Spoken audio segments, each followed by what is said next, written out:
Bayangkan diri Anda duduk di tepi kasur, menatap layar ponsel dengan perut berdegup kencang. Tagihan listrik belum dibayar. Kartu kredit menumpuk.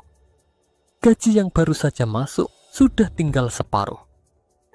Inilah rutinitas Rina, seorang desainer grafis berusia 27 tahun setiap akhir bulan. Ia bekerja keras 8 hingga 10 jam sehari, tapi uangnya selalu menguap begitu saja. Sampai suatu malam, di tengah keputusasaan, ia menemukan sebuah konsep sederhana di internet. Konsep itu bernama Aturan Demografiko 20. Hari ini, saya akan membawa Anda menyelami perjalanan Rina. Bagaimana aturan ini tidak hanya menyelamatkan keuangannya, tapi juga membuka pintu kebebasan finansial.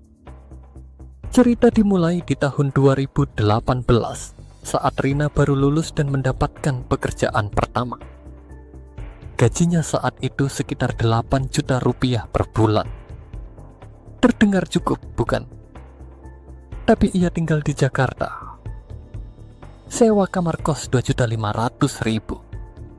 Makan dan transportasi 3 juta. Belum lagi bayar wifi, pulsa, dan sesekali nongkrong dengan teman. Uangnya selalu habis di minggu ketiga. Setiap bulan, ia meminjam dari aplikasi pinjaman online dengan bunga 20% per bulan. 5 tahun berlalu, situasinya tak berubah. Malah semakin parah. Utangnya menumpuk jadi 15 juta. Rina frustrasi. Ia merasa terjebak dalam lingkaran setan. Sampai ia menonton video tentang financial mindfulness.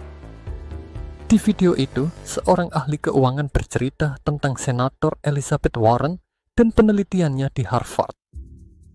Di awal tahun 2000, Warren meneliti kebiasaan finansial keluarga kelas menengah Amerika. Ia menemukan fakta mengejutkan. Mayoritas keluarga yang bangkrut bukan karena penghasilan kecil. Mereka gagal karena tidak membagi uang dengan proporsi yang tepat. Dari situ lahirlah aturan 50-20. Apa itu? 50% penghasilan untuk kebutuhan, 30% untuk keinginan, dan 20% untuk tabungan atau pelunasan utang. Tapi Rina skeptis. Teori lagi, mana mungkin sesederhana itu, batinnya. Ia pun mencoba. Gajinya saat itu sudah naik jadi 12 juta. Ia membagi strik 50% 6 juta untuk sewa kos, listrik, air, groceries, dan transportasi.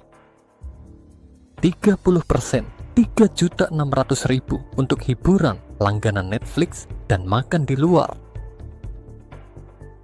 20% 2.400.000 untuk tabungan dan bayar utang. Minggu pertama ia kaget. Ternyata selama ini ia menghabiskan hampir 7 juta untuk kebutuhan. Padahal sewa kosnya hanya 2.500.000. Kemana sisanya? Setelah dicatat, Rina sadar ia sering membeli makanan delivery 80.000 sehari. Dalam sebulan itu 2.400.000.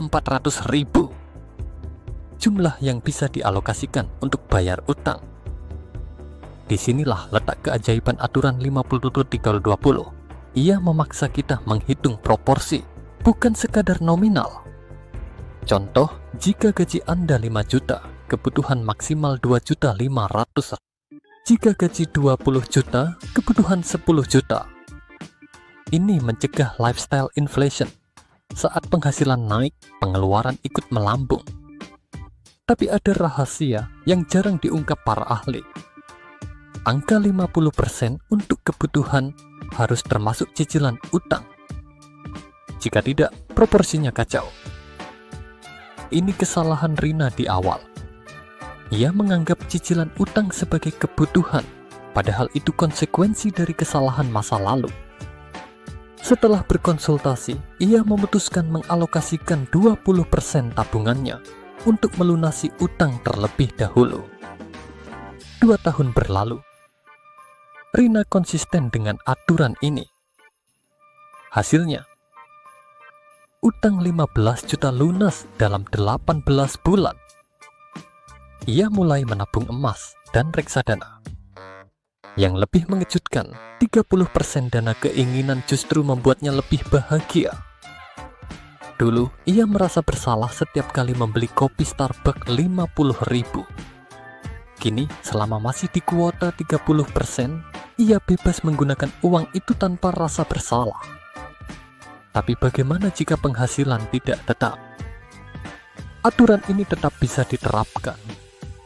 Rina, yang kadang mendapat proyek freelancer, selalu mengalokasikan persentase yang sama dari setiap pendapatan. Misal, VE proyek 3 juta. 1.500.000 untuk kebutuhan, 900.000 untuk keinginan, dan 600.000 untuk tabungan.